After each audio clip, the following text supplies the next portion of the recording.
नमस्कार. सखी सह्याद्री कार्यक्रमामध्ये सर्वांचं मनापासून स्वागत. आपल्याशी आपुलकीने हितगुज करणारी, आपल्या मनातील प्रश्न जाणून घेणारी आणि आपल्याला आरोग्यविषयक मार्गदर्शन करणारी आपली सखी म्हणजेच दूरदर्शन सह्याद्री वाहिनीची मालिका सखी सह्याद्री. आज राष्ट्रीय लसीकरण दिवस आहे आणि त्यानिमित्ताने आजचा विशेष कार्यक्रम आहे लसीकरण सर्वांसाठी.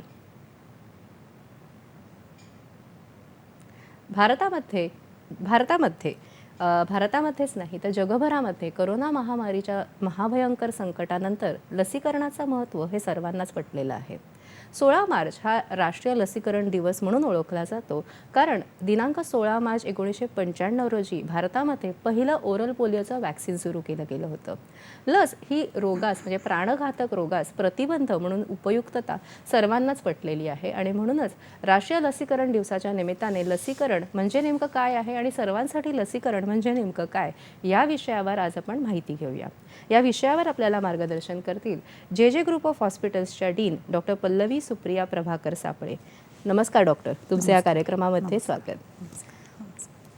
डॉक्टरांचा आपण थोडक्यात परिचय करून घेऊया. डॉक्टर पल्लवी सुप्रिया प्रभाकर सापळे या MBBS जे hospital and grand medical college Mumbai, MD paediatrics, DCH DNB paediatrics, MPSC assistant professor grand medical college येथून सुरुवात, डीन GMC मिरज आणि GMC मुंबई, महाराष्ट्रातील सर्वात लहान वयात होणाऱ्या पहिल्या डीन, मिरज, अहमदनगर, जामखेड, संगमनेर, औरंगाबाद, पैठण, मालेगाव, धुळे येथे त्यांना कामाचा अनुभव. मिरज मेडिकल कॉलेजमध्ये सर्वप्रथम MD इमर्जन्सी मेडिसिनचा कोर्स त्यांच्या अंडर सुरू केला गेला. मार्च 2020मध्ये महाराष्ट्रातील पहिले कोविड हॉस्पिटल मिरज येथे सुरू. कोविड-19 मधील अतुल्य कामगिरीच्या सन्मानार्थ महाराष्ट्र सरकारचा करोना वॉरियर लीडरशिप पुरस्काराने सन्मानित. महाराष्ट्र मेडिकल काउन्सिल ॲडमिनिस्ट्रेटर 2022 पासून आणि National Medical Commission undergraduate board member त्या आहेत. दर्शक हो, लसीकरण सर्वांसाठी असा आजच्या कार्यक्रमाचा. नमस्कार डॉक्टर, पुन्हा एकदा आजच्या कार्यक्रमामध्ये स्वागत. आज राष्ट्रीय लसीकरण दिवस आहे. आपण सर्वप्रथम सुरुवात अशी करूया की लसीकरण म्हणजे नेमकं काय? अगदी सोप्या भाषेत सांगायचं झालं म्हणजे त्यात मेडिकल जार्गन जे आपण म्हणतो, कठीण शब्द न घेता जर सांगायचं झालं तर लसीकरण म्हणजे पुढची अपाय होऊ नये म्हणून केलेली तयारी. म्हणजे अगदी सोप्या भाषेत सांगायचं झालं तर मला ताप आल्यावर जे मी घेते ते ड्रग किंवा औषध, म्हणजे ताप आल्यावर ताप कमी करण्यासाठी किंवा ताप कशामुळे आला आहे, मलेरियामुळे झाला आहे तर मलेरियाचं औषध, पण किंवा TB आहे तर TBची औषधं. पण TB होऊच नये म्हणून जे औषध घेतलं जातं ते इंजेक्शन मार्गे असेल, तोंडामार्गे असेल तर त्याला लसीकरण म्हणतो. आणि लसीकरण म्हणजे बाहेरून दिलेलं औषध नाही. मी लहान मुलांची पण डॉक्टर असल्यामुळे मला इथे थोडंसं तेच नमूद करायचं आहे की उलट बाळाला मिळणारं पहिलं लस, आम्ही परीक्षेत हा प्रश्नही विचारतो की पहिली लस कुठली, मग मुलं विद्यार्थी सांगतात BCG, पोलिओ. नाही, पहिली लस म्हणजे आईचं दूध. त्याच्यात आईला जे आजार झाले असतील जन्मापासून डिलिव्हरीपर्यंत तर त्याचे सगळे जे अँटीबॉडीज आहेत, आता अँटीबॉडी शब्द कोविडमुळे सगळ्यांना कळू लागलाय, ते तिच्या दुधात असतात. त्यामुळे आम्ही म्हणतो की पहिलं जे दूध असतं, पहिलं जे चीक असतं ते आपल्या आयुष्यातलं पहिलं लसीकरण असतं. म्हणजे लसीकरण तो पदार्थ आहे जो दिल्याने घेतल्याने पुढचा आजार टळतो, ते लसीकरण. वा, फारच सुंदर. म्हणजे मातृदुग्ध हे पहिलं आपलं लसीकरण आहे आणि लसीकरण इथूनच सुरुवात होते आपली. थोडंसं आपण म्हणजे विषयामध्ये प्रवेश करताना मला सांगा की लसीकरणाचे नेमके फायदे काय होतात? एक सांगू का तुम्हाला अपर्णा की लसीकरणाचे फायदे ना तुम्ही तुमच्या प्रेक्षकांना विचारा, कारण का कोविडनी आपल्या सगळ्यांना शिकवून दिले की लसीकरणाचं किती महत्त्व आहे. कोविडच्या आपल्या देशात 3 लाटा आल्या. तर पहिली लाट जेव्हा आली तेव्हा आपल्याकडे लस नव्हतीच, त्यामुळे पहिली लाटेचा प्रश्नच नाही. पण दुसरी लाट जेव्हा आली आणि ती पहिल्या लाटेपेक्षा च्या तुलनेत लोक त्याला सुनामी म्हणायचे, इतकं त्याचा म्हणजे प्रखर परिणाम झाला सगळ्यांवर. आणि त्यावेळीचं मी ICUचं चित्र सांगते की जर माझ्या ICUमध्ये 20 पेशंट व्हेंटिलेटरवर आहेत तर त्यातले 19 पेशंट असायचे ज्यांनी लस नाही घेतली. आणि हे आपल्याला जाणवलं असेल की दुसऱ्या लाटेत आणि तिसऱ्या लाटेत लस घेतलेल्या नाही, कोविड झाला, पण ज्यांनी लस घेतली आहे त्यांना ते लवकर बरे झाले, त्यांना हॉस्पिटलमध्ये ॲडमिट व्हायची वेळ नाही आली, व्हेंटिलेटरवर जायची वेळ नाही आली किंवा मृत्यूदर कमी होते. त्यामुळे लसीकरणाचं महत्त्व हे आपल्या सगळ्यांना म्हणजे हात देखी को हात कंगन को आरसा क्या तसं ते आहे. म्हणजे सगळ्यांनी पाहिलेलं आहे. आणि दुसरं पुन्हा मला सांगायचं की पोलिओ. आत्ता आपल्या देशात गेली 10-12 वर्ष झाली, आता आपल्याकडे पोलिओ नाही आहे. पण आपल्याला समाजात वावरताना किती लोक दिसतात जे दिव्यांग आहेत, ज्यांना बसायला, उठायला, चालायला त्रास होतो. आता त्यामागचं कारण काय आहे त्यांचं, की ते 2 ड्रॉप घेतले नाही त्यांनी, तेवढंच. त्यामुळे हे 2 उदाहरणं आहेत ना ह्या. आणि लसीकरणाच्या फायद्यावर आपण अख्खा कार्यक्रम घेऊ शकतो, पण ही 2 उदाहरणं आपल्याला वावरताना दिसलेली आहेत. आणि ह्याच्यावरून कळतं की लसीकरणाचं म्हणजे किती महत्त्व आहे. आणि एखाद्याला दिव्यांग म्हणून आयुष्य जगण्यापेक्षा तो धडधाकट जर आयुष्य जगू शकला, त्याला कुठेही येता जाता त्रास नाही झाला, काही अपाय नाही झाला, तर त्याचं आयुष्य किती सुंदर होईल. आणि 2 ड्रॉप्स ते करू शकतात. फक्त दो बूंद जिंदगी की आपण म्हणतो, म्हणजे ती फक्त अवेअरनेस निर्माण होणं. म्हणूनच आज आपला राष्ट्रीय लसीकरण दिवस सुद्धा आहे. आज आपण पेपरामध्ये, तुम्ही कोविडचा विषय छेडलेलाच आहे, आज पेपरामध्ये अजून एक नवीन बातमी येते, म्हणजे इन्फ्लुएन्झा. फ्लूचे खूप पेशंट्स आपल्याला बघायला मिळतात आणि H3N2 हा व्हायरस आहे. तर मग आता आपल्याला म्हणजे लगेच लोकांना प्रश्न येतो की ह्याचं वॅक्सिन आलंय का आणि काय आहे, काय सांगाल? तुम्हाला जर म्हणजे कोविड बद्दल म्हणताना आपण त्याला N म्हणायचो, नॉवेल कोविड. कारण का काय होतं, कोरोना व्हायरस होतंच, पण कोविड होताना किंवा हे 2019च्या डिसेंबरमध्ये काहीतरी त्यात बदललं आणि ते नॉवेल झालं. आणि त्यामुळे ते नवीन व्हायरस होतं आणि त्याच्यावर लस शोधावी लागली. इन्फ्लुएन्झाबाबत 2-3 गोष्टी चांगल्या आहेत. एक म्हणजे हा खूप वर्षांपासून असलेला आजार आहे. हे व्हायरसही अनेक वर्षांपासून आहे आपल्याकडे, देशात आहे, जगात आहे. त्यामुळे ते काही नॉवेल नाही आहे. आपल्याला माहिती आहे, सगळ्यांना माहिती आहे. फक्त आता कोविड आल्यानंतर टेस्टिंग वाढलं आहे, त्यामुळे आता त्या व्हायरसला एक बारसं करता आलं आहे, त्याला एक नाव देता आलं आहे की हा जो व्हायरल फीवर आहे हा H3N2 प्रकाराचा आहे, हा इन्फ्लुएन्झाचा एक प्रकार आहे आणि ह्याची लसही आहे. आणि ही लसही अनेक वर्षांपासून आहे. फक्त हा व्हायरस जो आहे, जसं तुम्ही कोविडचं आपण बघितलं की डेल्टा स्ट्रेन होती, नंतर ओमिक्रॉन होती, तसं ह्याचं स्ट्रेन्स असं नाही म्हणता येणार, पण हे व्हायरस ना थोडं थोडं बदलतं, जसं कपडे आपण बदलतो ना. त्यामुळे ह्याची लस दरवर्षी थोडीशी बदलावी लागते. आणि ही घेतल्याने इन्फ्लुएन्झापासून होतंच, आणि आपण ज्याला स्वाईन फ्लू म्हणतो, H1N1 म्हणजे खरं त्याचं सायंटिफिक नाव आहे, त्याच्यापासून आणि इन्फ्लुएन्झाचे इतर प्रकार आहेत त्याच्यापासूनही प्रोटेक्शन मिळतं. आणि ही लस उपलब्ध आहे. पण ह्याबद्दलच बोलताना सांगायला पाहिजे की आता कोविड हे आपलं कसं बेंचमार्क झालं आहे, म्हणून मी कोविडचं आधी घेते की कोविड जर 100 जणांना झाला तर 2 ते 3 किंवा कधीकधी 5 पर्यंत लोक दगावायची. म्हणजे तो कोविड इतका घातक होता. इन्फ्लुएन्झाचा आपला भारताचा डेटा नाही आहे, कारण का अजून आपल्याकडे टेस्टिंग तेवढ्या प्रमाणात होत नाही. पण जो अमेरिकेचा डेटा आहे, CDCनी जो डेटा दिला आहे, त्याच्याप्रमाणे जर 1,00,000 जणांना कोविड झालं तर त्यातला 1 किंवा 2 दगावतो. त्यामुळे कोविड इतका हा घातक नाही आहे. हा खूप पसरतो, पण त्रास खूप देतो पेशंटला. म्हणजे अंगदुखी म्हणा, झोप येत नाही, बरं व्हायला 2-3 आठवडे घेतो, पण जीव घेत नाही.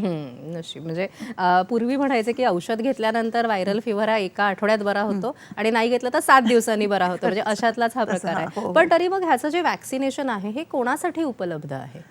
हे शासनातर्फे अद्याप उपलब्ध नाही आहे, पण काही लहान मुलांना ते देतात. आता हे जे आपण म्हटलं की 1,00,000 जणांना होतो आणि त्यात 2 जण दगावतात, 1 किंवा 2 जण. तर हे 2 कोण असतात? तर एकतर खूप लहान वयाची मुलं ज्यांना काही आजार पण आहेत, किंवा खूप सिनियर सिटिझन्स म्हणजे 80च्या पुढे ज्यांचं वय आहे आणि ज्यांची प्रतिकारशक्ती कमी झाली आहे, किंवा तरुण लोक ज्यांची प्रतिकारशक्ती, फॉर एक्झाम्पल ज्यांना कॅन्सर आहे, किंवा ज्यांना स्टिरॉइड्स खूप दिवस चालू आहेत, किंवा ज्यांना HIV आहे. त्यामुळे अशा लोकांना त्याची म्हणजे रेकमेंडेशन केलं जातं. त्यांचे डॉक्टर्स जे त्यांची ट्रीटमेंट करत आहेत ते सांगतात की ही उपलब्ध आहे. ही सध्या शासनाकडून उपलब्ध नसल्यामुळे ही बाजारभावात जरा महाग आहे. 1,000 रुपयाच्या आतबाहेर त्याची किंमत आहे. त्यामुळे आपण पण ते सर्रास सांगत नाही, कारण का मी जसं म्हटलं की सगळ्यांना त्याची अगदी इतकी आवश्यकता नाही आहे जितकी इतर लसींची आहे. त्यामुळे ज्यांना घ्यायची आहे किंवा ज्यांचे डॉक्टर सांगतायत किंवा ज्यांचं मी आता म्हटलं त्या ग्रुपमध्ये जे आहेत त्यांनी ती घ्यायला हरकत नाही. बरोबर. आणि लसीकरण म्हटलं की मुख्यतः आपल्या डोळ्यासमोर येतं ते लहान मुलांचं लसीकरण. म्हणजे अगदी फारच सुंदर तुम्ही सुरुवात केली की मातेचं दुग्ध हे प्रथम लसीकरण असतं. मला थोडंसं अजून लहान मुलांच्या लसीकरणाविषयी सांगा ना. लहान मुलांचं लसीकरण हा आपला नॅशनल प्रोग्रामच आहे. आणि आता हळूहळू जसं म्हटलं पोलिओमुळे असेल किंवा इतर गोष्टींमुळे असेल त्यांचं अवेअरनेस आलं आहे. पण तरी आपल्या काय लक्षात येतं आहे माहिती आहे का, की लहान मुलं आहेत ना, पहिले 2-3 महिने आईवडील आठवणीने लसीकरण करतात, पण नंतर 9व्या महिन्यापर्यंत मूल म्हणजे रांगू लागतं किंवा काही इतर व्याप असतात किंवा कधी कधी असे प्रॉब्लेम होते की आई पुन्हा गरोदर झाली असते आणि ते विसरतात. आणि ह्याचा जसं आपण लसीकरणाचे फायदे म्हटले तसं एक फटका लस न घेतल्यामुळे आपण गेल्या काही 6 महिन्यापूर्वीच पाहिलं आहे म्हणजे गोवर. आणि खास करून मुंबईत आणि महाराष्ट्रातच हे दिसलं, जास्त करून दिसलं. ह्याचं पण कारण कुठेतरी लसीकरण दिलं. कोविड होता, लोक घराबाहेर पडत नव्हते किंवा कोविडची लस घ्यायचं लक्षात राहत होतं. आणि ही 9व्या महिन्याची गोवरची जी लस आहे ती कुठेतरी राहून गेली. मूल 9 महिन्याचं झालं, अरे पण कोविड आहे, लॉकडाऊन आहे, बाहेर जाऊ की नको, असं करत करत ती घेतलं नाही. WHO तर भयावह आकडा सांगितला आहे की त्यांचं म्हणणं आहे 4 कोटी मुलं आहेत ज्यांनी गोवरची लस घेतली नाही आहे.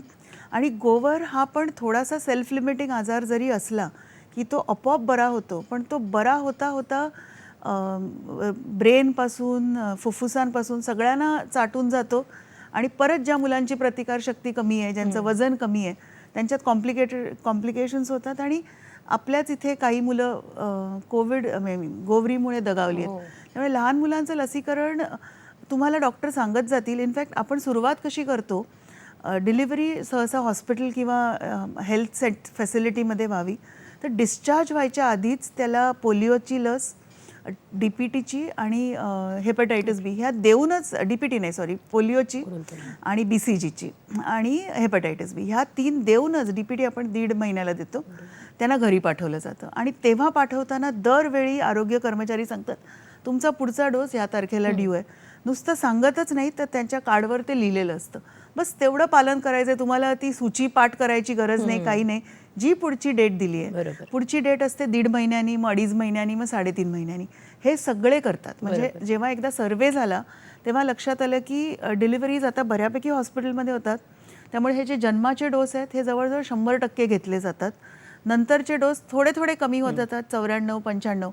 पण 6 महिने आणि 9 महिन्यानंतरच्या लसी आहेत त्या तर विसरल्याच जातात. 1.5 वर्ष, नंतर 5 वर्षाला आहेत, अशा अनेक आपल्या शेड्यूलमध्ये निश्चितच. आणि याविषयी अजून थोडंसं मला विचारायला आवडेल. पहिला प्रश्न आलेला आहे आपल्याला, शिवानंद वसईदार प्रश्न विचारतायत निपाणीवरून. नमस्कार. नमस्कार. हॅलो, आपला प्रश्न विचारा. हॅलो, निपाणीहून शिवानंद वैशाल बोलतो. आता लसीकरण बद्दल विचारायचं म्हणजे, जर समजा मागच्या वेळी कोविडच्या कारणामध्ये सगळेजण लसीकरण घेतलं, पण तरी सुद्धा काही लोक समजा एखादं राहिलं असेल, ते त्यावेळी घ्यायला पाहिजे असं काही नियम असतोय का? समजा ती व्यक्ती जर आता जरी लसीकरण जरी घ्यायचं असेल तर त्यांना म्हणजे काय परिणाम वेगळा होतोय, काय प्रॉब्लेम जाणवतोय का, असं विचारायचं आहे. आणखीन एक म्हणजे, आता जे लहान मुलांना लस घ्यायचं असतं ते 6 महिन्यांना 3 महिन्यांना वगैरे असं द्यायचं असतं, पण ते सुद्धा समजा पुढे पाठिंबा वगैरे झालं, मग ते कंपल्सरी घेण्यासाठी मग फरक पडलं तर काय चालतंय का, त्याच्यामुळे काय परिणाम होऊ शकत नाही का, असं मला विचार करायचं. छान. अगदी आपण जो विषय सुरू आहे त्याविषयीच आहे, सांगायचं. हो. कोविडचं लसीकरण जे आहे ते आपलं शिफारस अशी आहे की 2 डोस घ्यावे आणि त्यानंतर एक बूस्टर घ्यावा. तर तुमचं राहून गेलं असेल तर आता पण आधी अनेक सेंटर्स होती, पण आत्ता देखील सेंटर्स आहेत. तर माहिती घ्या की कोविडचं कुठे लसीकरण होतं. तुमचं जर कारण का ते तुमचं आधार लिंक्ड आहे, तुमचा मोबाईल नंबरला लिंक आहे, त्यामुळे तुम्हाला तुमच्याकडे जरी रेकॉर्ड राहिला नसेल तरी ते शोधून देतील तुम्हाला. ॲपवर जाऊन तुम्ही अपॉइंटमेंटही घेऊ शकता. त्यामुळे ह्या सगळ्या गोष्टी उपलब्ध आहेत. कोविडच्या केसेस मी कोणालाही घाबरवत नाही आहे, लाट वगैरे काही येत नाही आहे, पण गेल्या थोड्या आठवड्यात पुन्हा थोड्या वाढू लागल्या आहेत. आणि मी म्हटलं तसं आता जी स्ट्रेन चालू आहे कोविडची ती फार धोकादायक नाही आहे, पण जे काही लोकांना कॉम्प्लिकेशन्स होऊ शकतात त्यातले आपण जर व्हायचं नसेल तर लस घेतलेली कधीही चांगली. तर जर तुमची राहून गेली असेल तर नक्कीच घ्या. आणि लहान मुलांच्या, त्यांचा दुसरा जो प्रश्न होता की लहान मुलांचं राहून गेलं, तर तीच गोष्ट आहे की गोवरची लस जी आहे, म्हणजे आता गोवरचं उदाहरण दिलं म्हणून, ती 9 महिन्याचा एक डोस आहे, नंतर पुन्हा 15-16 महिन्याला मी दुसरा देतो. तर तुमची राहून गेली असेल तर म्हणजे जे लस देतात त्यांचं ट्रेनिंग झालेलं आहे की कुठल्या वयापर्यंत द्यायची. मी तुम्हाला प्रत्येक लसीचं उलगडून सांगून गोंधळ घालण्यापेक्षा मी एकच सांगेन की कुठलीही लस राहिली असेल तरी 5 वर्षापर्यंत ती आम्ही देतोच.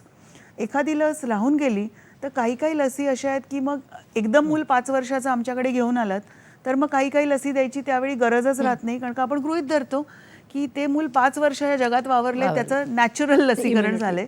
पण काही लसी आम्ही देतो, जशी DPTची दिलीच जाते, MMRची 5 वर्षाला आम्ही देऊ शकतो, अशा काही लसी त्या वयात दिल्या जातात. तर तुम्ही काहीही मनात संकोच न ठेवता, जर एकदाही लसीकरण झालं नसेल किंवा एखादं झालं एखादा राहिलं असेल तर जवळच्या लसीकरण केंद्रात जा, ते सगळीकडे मिळतं. घरी देखील आशा वर्कर येतात, त्यांना देखील तुम्ही सांगू शकता, त्या देखील मार्गदर्शन करतील. पण राहिलेली लस नंतर घेता येते, एवढं मात्र नक्की. निश्चितच. पुढचा प्रश्न आहे, मुक्ता राऊत प्रश्न विचारतायत पुण्यावरून. नमस्कार, बोला, आपला प्रश्न विचारा. हॅलो मॅम, मी मुक्ता राऊत बोलते पुण्यावरनं. तर प्रश्न असा होता की गव्हर्नमेंटला 3.5 वर्षापर्यंत जे व्हॅक्सिन असतात त्या आम्ही आमच्या मुलांना दिल्या. आता त्याचं वय 9 वर्ष कंप्लीट झाले. तर अशा काही गरजेच्या व्हॅक्सिन आहेत का की जे गव्हर्नमेंटला नाही मिळाल्या तरी पण आम्ही प्रायव्हेटला घ्यायला पाहिजे? जन्मता कावीळची लस वगैरे 24 तासाच्या आत घेतलेली. पण ह्याच्यानंतर मुलाला किंवा महिलांना पण, आता माझं वय 30 वर्ष आहे, तर ह्या व्हॅक्सिन गरजेच्या घेतल्याच पाहिजे. त्याबद्दल तुमच्यासाठी सुद्धा आहे. तुम्हाला ऐकू आला व्यवस्थित प्रश्न? धन्यवाद मुक्ताताई. काय सांगाल? 2 प्रश्न होते त्यांचे. नाही, एक म्हणजे गव्हर्नमेंटच्या लस 3.5 वर्षात बंद होतच नाहीत.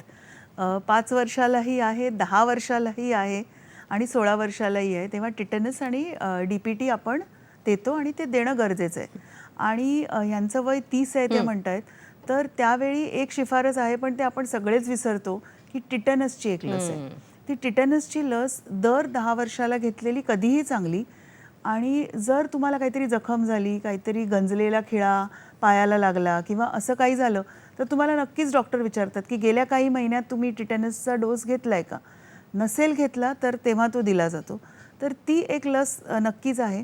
पण महिलांच्या बाबतीत काय होतं, प्रेग्नन्सीमध्ये 2 दिल्याच जातात. त्यामुळे त्या महिलेला कदाचित त्या प्रेग्नन्सीच्या पिरियडमध्ये मिळून जातात आणि त्याचा तिला तर उपयोग होतो, बाळाला जास्त उपयोग होतो. टिटॅनस जो निओनेटल टिटॅनस आहे, ज्याच्यात जो झाला तर बरीच मुलं दगावतात, ते तिथून प्रोटेक्शन मिळून जातं. निश्चितच. तुमचे असेच प्रश्न येत राहू द्या. मात्र कार्यक्रमात आता वेळ झालेली एका छोट्याशा विश्रांतीची. पाहत रहा कार्यक्रम सखी सह्याद्री.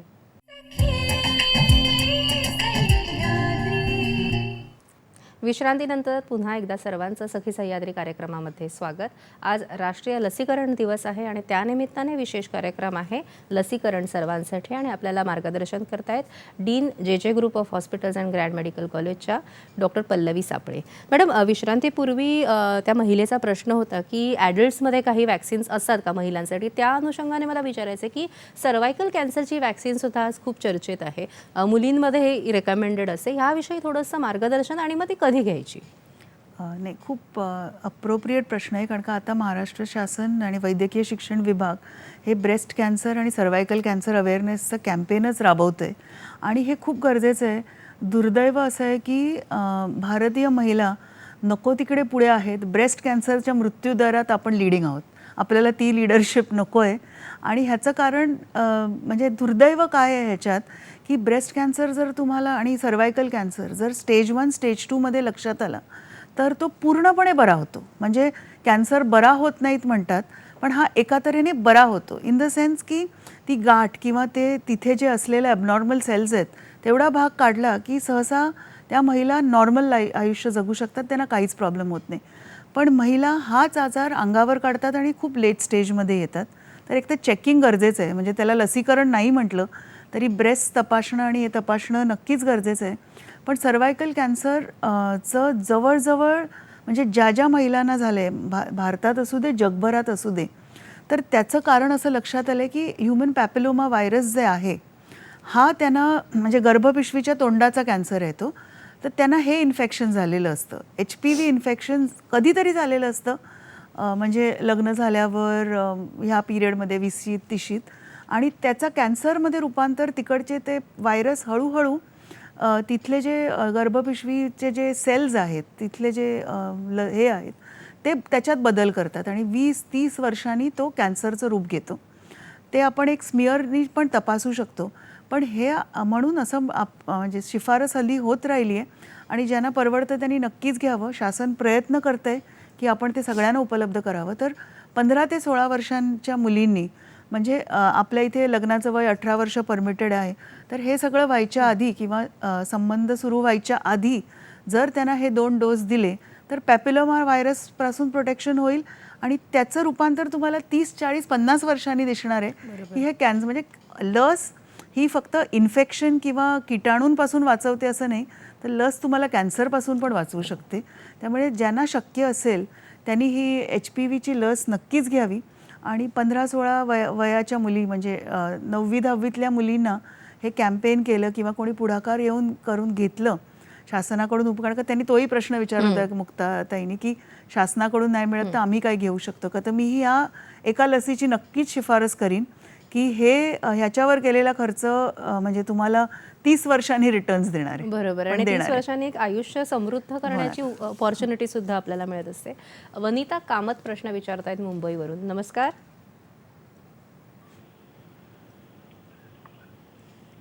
नमस्कार वनिता ताई, आपला प्रश्न विचारा. हा, नमस्कार मॅडम. माझा प्रश्न असा आहे, महिलांना आवश्यक असणाऱ्या सर्व्हायकल कॅन्सर वॅक्सिन संदर्भात आम्हाला तुम्ही माहिती द्या. धन्यवाद. हरकत नाही. अगदीच आपला विषयच होता तो, म्हणजे ह्या अनुषंगाने आपल्याला हे समजते की लोकांमध्ये ह्याविषयी जागरूकता आहे, पण त्यांना उत्सुकता आहे की हे नक्की कुठे मिळतं ह्याविषयी थोडंसं माहिती नाही आहे वाटतं. हे मी जसं म्हटलं की शासन जे आहे हे एक लसीकरणचं तक्ता बनवतं, टाईम टेबल वेळपत्रक असतं. तर हळूहळू आता त्याच्यात इन्फ्लुएन्झा लहान मुलांसाठी इन्फ्लुएन्झाची लस आली आहे, रोटा व्हायरस म्हणजे डायरियाची लस आली आहे, पण अजून HPVची लस म्हणजे जी ह्युमन पॅपिलोमा आहे 2 आणि 4 नंबरच्या स्ट्रेननी ते होतं, तर ती लस अद्याप शासनामार्फत उपलब्ध नाही आहे. पण तुम्ही शासनाच्या हॉस्पिटलमधल्या डॉक्टरना विनंती करू शकता, ते तुम्हाला लिहून देतील आणि बाहेरून आणली तर ती देता येईल. आणि ती काही लस काही फार अपायकारक किंवा त्याचे काहीच साईड इफेक्ट नाही आहेत. 15 वर्षाच्या वरच्या महिला, पण विशेषतः असं आहे की लग्न व्हायच्या आधी किंवा संबंध सुरू व्हायच्या आधी दिलेली चांगली, म्हणून ती 15 आणि 16 वर्ष आपण म्हणतो. पण एखाद्या म्हणजे आधी वय असलेल्या व्यक्तींनी महिलेनी ती घ्यायला काहीच हरकत नाही आहे. त्यामुळे ती शासनातर्फे उपलब्ध नसली तरी आपण ती घेऊ शकतो. निश्चितच. मगाशी तुम्ही उल्लेख केला की प्रेग्नन्सीमध्ये आपल्याला टिटॅनस ही वॅक्सिन दिली जाते, तर त्याविषयी अजून थोडंसं सविस्तर सांगू शकाल का, ही नेमकी कधी घ्यायची असते आणि कधी त्या महिलेने जायचं असं डॉक्टरकडे? प्रेग्नन्सीसाठी लसीचा काहीच संबंध नाही, पण जेव्हा तिला कळतं तेव्हा तिने पहिल्यांदाच डॉक्टरकडे जायचं असतं. म्हणजे तिला आहाराचे, कारण का आपल्याकडे कमी वजनाची बाळं व्हायचं एकच कारण आहे की आईचा आहार कुठेतरी कमी पडतोय.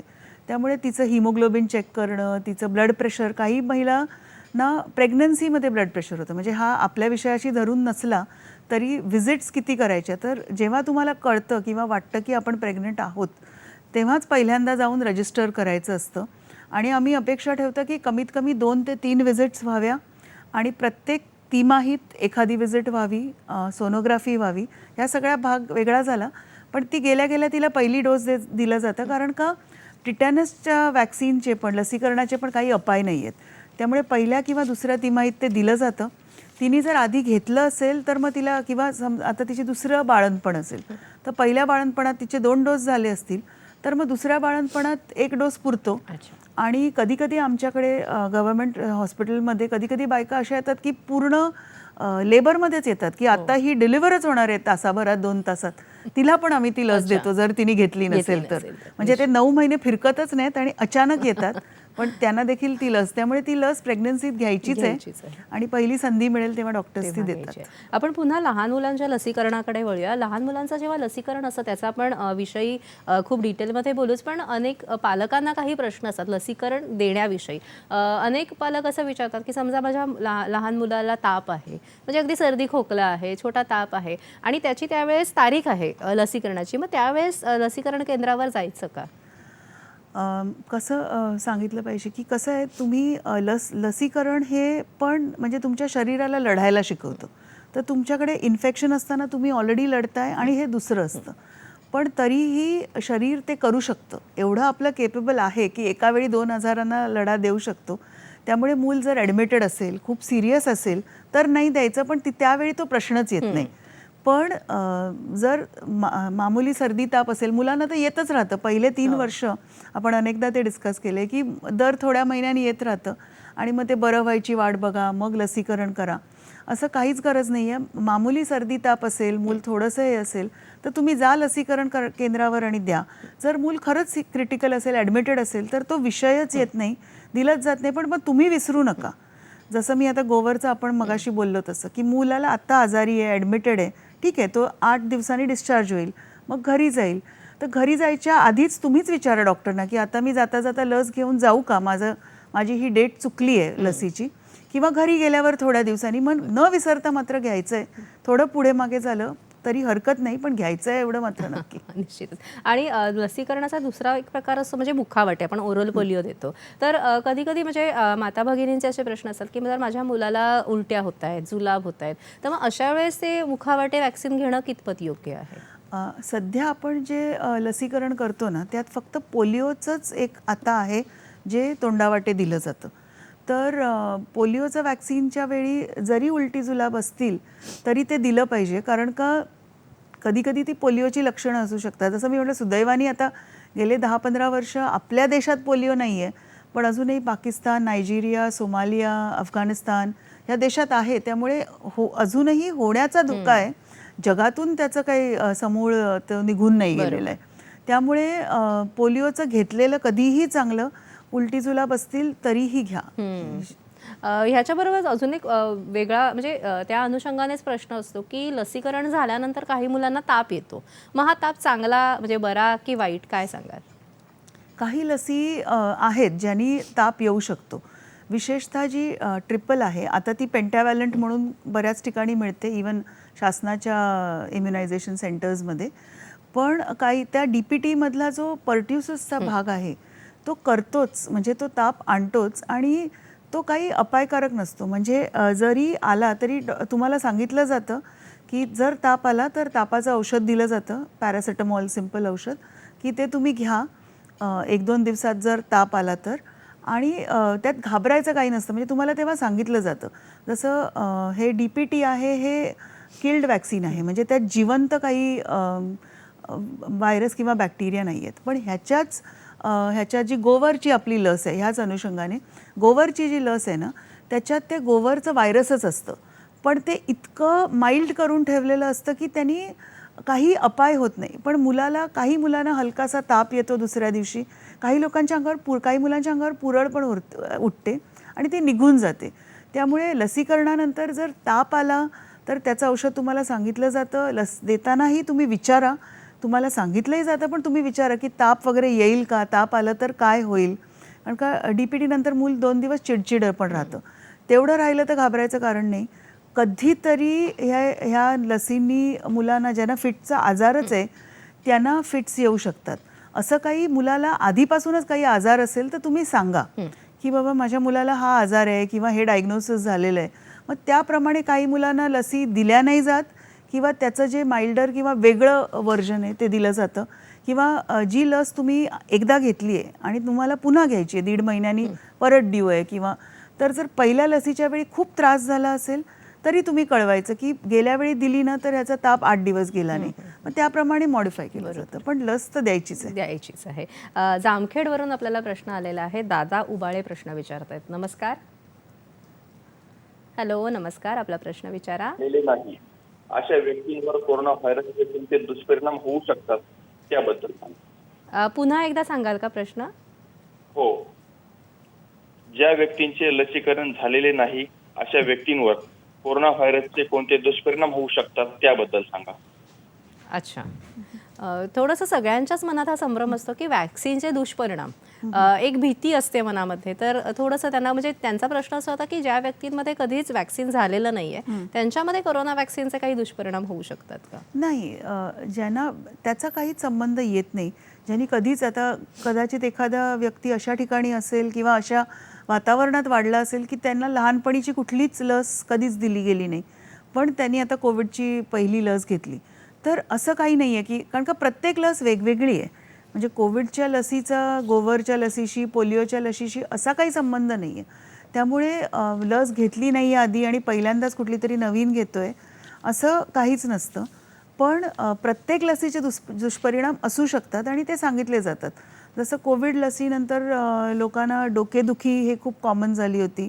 काही लोकांचं जो क्लॉटिंग टाईम आहे तो कमी झाला होता, की रक्त थोडं थिक होत होतं. असे काही काही साईड इफेक्ट्स आहेत ते आपण विचारूही शकता आणि ते सांगणं माझ्या मते जे लस देत आहेत त्यांचं कर्तव्यही आहे, की ही लस घेतल्यानंतर हे घडू शकतं, हे सांगणं गरजेचं आहे. त्यामुळे आधी लस घेतली नाही म्हणून आत्ता लस घ्यायची नाही असं काहीच नाही आहे. निश्चितच तुमचे प्रश्न असेच आम्हाला येत राहू द्या. मात्र कार्यक्रमात आता वेळ झालेली आहे एका छोट्याशा विश्रांतीची.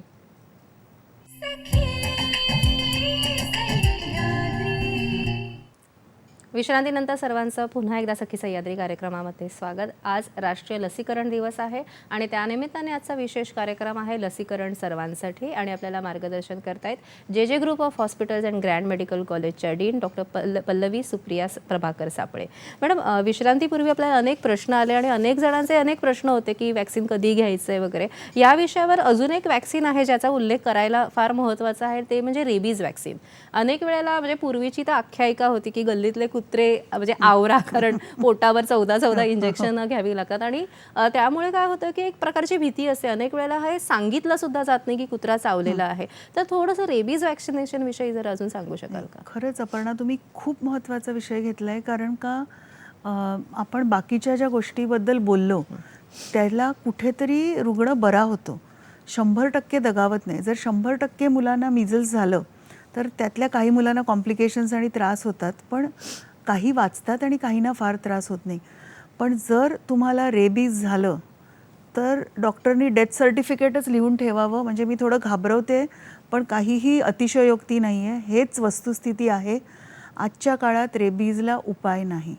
रेबीज झालेला एक एक्सेप्शन आहे, पण तो लॅबमध्ये काम करत होता आणि तिथे एक्सपोज झाला. असे एखाद दुसरे हे सोडले तर जगात अजूनही रेबीजवर औषध नाही, उपाय नाही. रेबीज झाला की मृत्यू हा त्याची नेक्स्ट स्टेप आहेच. त्यामुळे रेबीजचं लसीकरण खूप महत्त्वाचं आहे. आणि आपण जे म्हटलं पोटावर 14 इंजेक्शन घ्यायला लागायची ती जी भीती होती, तर आता 5 इंजेक्शनमध्ये काम होतं एक गोष्ट. आणि त्याच्यासोबत आम्ही एक इम्युनोग्लोब्युलिन पण देतो, म्हणजे ताबडतोब इफेक्ट व्हायला. आणि प्रत्येकालाच एवढी इंजेक्शन्स लागतात असं नाही.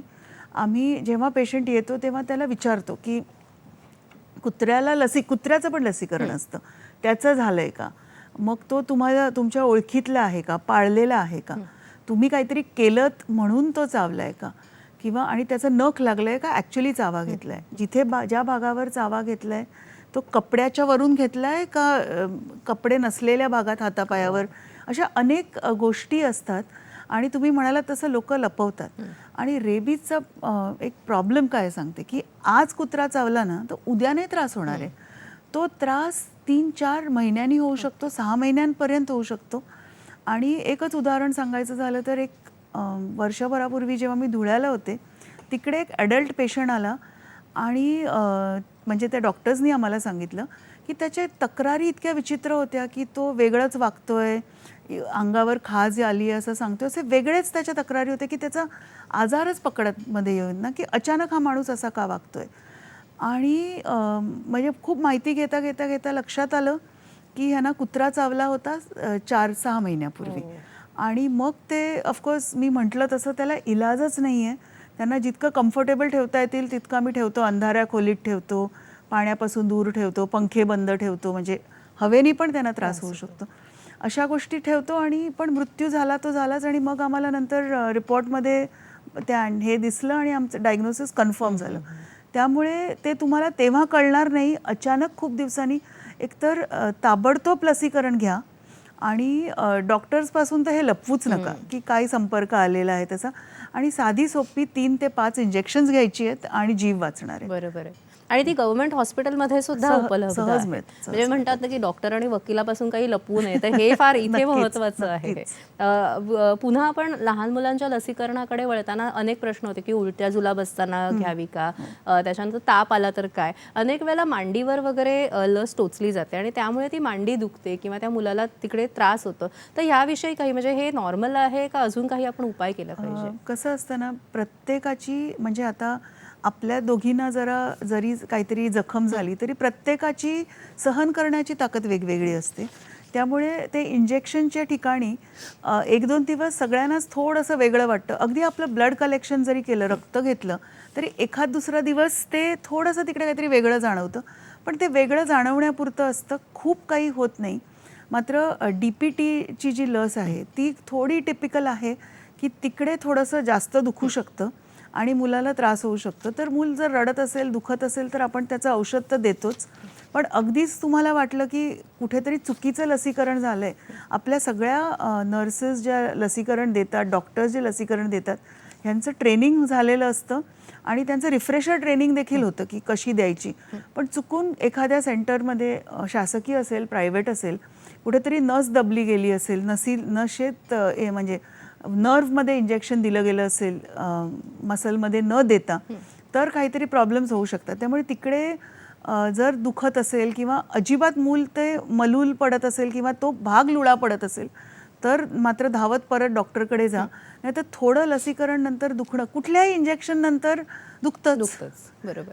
इंजेक्शनच्याच धमक्या दिल्या जातात लहान मुलांना, त्यामुळे इंजेक्शन नंतर दुखणार आणि हे तर असं सर्वश्रुत आहे. म्हणजे ज्या डॉक्टरचा हात हलका आहे तिकडे जास्त रांग सुद्धा असते.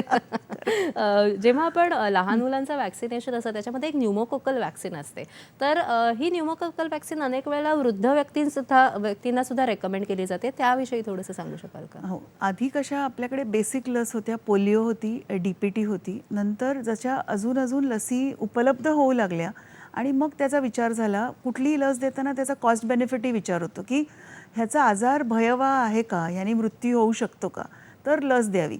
बरं, लसीचे साईड इफेक्ट असे नसे असावेत की त्यांनीच मृत्यू होईल किंवा त्यांनीच अपाय होईल.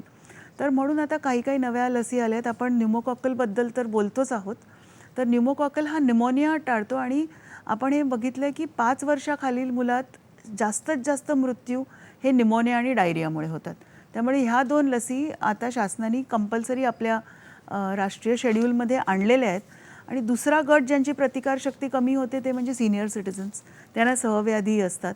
त्यामुळे अजून त्यांची जरी काय म्हणतात लसीकरणच्या वेळापत्रकात त्याची नोंद नसेल तरी जर त्यांना घ्यायचं असेल तर आपल्या डॉक्टरशी सल्ला करून ज्यांची प्रकृती थोडी क्रूश आहे, ज्यांना थोडंसं वाटतं की आपली प्रतिकारशक्ती कमी आहे किंवा ते डायबिटीस आहे, कॅन्सर पेशंट्स आहेत, ह्यांना हे दिले जातात. जसं आमचे थॅलेसिमियाचे पेशंट आहेत किंवा नेफ्रॉटिक सिंड्रोमचे पेशंट्स आहेत, हे खूप छोटा ग्रुप झाला म्हणून इथे आपण बोलत नाही आहोत, पण त्यांना पण ह्या लसी आम्ही देतात. बरोबर. जसं आपण लहान मुलांचा लसीकरणाचा आपला तक्ता असतो आणि तो सगळीकडे उपलब्ध असतोच, त्याच्यामध्ये व्हिटॅमिन A असं लिहिलेलं असतं. मग थोडंसं त्याविषयी मला थोडक्यात सांगू शकाल का? ही नेमकी वॅक्सिन आहे का आणि याचं महत्त्व काय आहे? नाही, तेच विटॅमिन हे औषधही नाही आहे, लसही नाही आहे, पण दोघांपेक्षा खूप इफेक्टिव्ह आहे. म्हणजे तुम्हाला कल्पना असेल की कोविडमध्ये पण सांगितलं जायचं की विटॅमिन A द्यावं, कारण का विटॅमिन A जर कमी असेल शरीरात तर डोळ्यावर तर मेन परिणाम होतो, अंधत्व येऊ शकतं आणि एक छोटंसं म्हणजे 1 ml विटॅमिन देण्याने हे अंधत्व टाळता येतं. तसंच हळूहळू लक्षात आलं आहे की विटॅमिन A हे रोगप्रतिकारशक्ती वाढवतं. विटॅमिन A हे आपली स्किन असू दे किंवा फुफ्फुसाच्या आतली जी लायनिंग आहे आपण ज्याला म्हणतो अस्तर, किंवा पोटाच्या आतलं जे लायनिंग आहे, डोळ्याकडचं आहे, नाकाकडचं आहे, ह्या सगळ्यांना सुदृढ करतं आणि बॅरियर क्रिएट करतं. म्हणजे किटाणूंना आत जाणं कठीण होतं. त्यामुळे विटॅमिन Aचे इतके फायदे आहेत की 9 महिन्यापासून सुरू करून आपण ते दर 6 महिन्याला 5 वर्षापर्यंत दिलेलं चांगलं. आणि जर कोणाला गोवर झालं किंवा कुठला व्हायरल आजार झाला तरी आम्ही त्यांना विटॅमिन Aची शिफारस करतो, कारण का ते म्हणजे जादू आहे. जादू की छडी. विटॅमिन A मग हे तोंडावाटे दिलं जातं का? तोंडावाटे दिलं, त्याचं इंजेक्शनही उपलब्ध आहे. पण काही औषधं अशी असतात जी आम्ही इंजेक्शननी देतो, कारण का ती जास्त म्हणजे गॅरंटीनी पोचतात. पण विटॅमिन Aचं तसं नाहीये, तोंडावाटे पण ते तेवढंच परिणामकारक आहे. त्यामुळे तोंडावाटे घ्यायला. बरोबर. आणि तुम्ही आता उल्लेख केला अगदी विशेष की 5 पेंटाव्हॅलंट वॅक्सिन आहे. अगदी थोडक्यात मी विचारते की आपण पूर्वी 3 वॅक्सिन्स एकत्र यायच्या, आता 5 वॅक्सिन्स एकत्र यायला लागल्या. 6 देखील येतात. मग लोकांमध्ये प्रश्न निर्माण होतो, नेमक्या एवढ्या 5 आजारांवर प्रत्येक आजारावरती उपयुक्त असते का? हो, म्हणजे कसं असतं की मी म्हटलं तसं एका वेळी 10 लढाया लढता येत नाहीत, पण एकाच दिवशी दिलं तर शरीर त्याला चांगला रिस्पॉन्ड करतो. आणि हे एका वेळी अनेक लसी दिल्याने फायदा होतो की नाही ह्याची चाचण्या झालेल्या आहेत. म्हणजे प्रत्येक एका वेळी 10 लसी दिल्या तर त्याच्या अँटीबॉडीज होत आहेत का शरीरात हे पाहिलं जातं आणि तरच त्या दिल्या जातात. तर आधी कसं होतं, ह्या उपलब्ध नव्हत्या. त्यावेळी तुम्ही DPTची लस पायावर द्यायचा डाव्या, मग हेपटायटिस उजव्या, मग आता इन्फ्लुएन्झा कुठे द्यायची, पोलिओ कुठे द्यायचं, रोटा व्हायरस कुठे द्यायचं, हा प्रश्न येऊ लागला.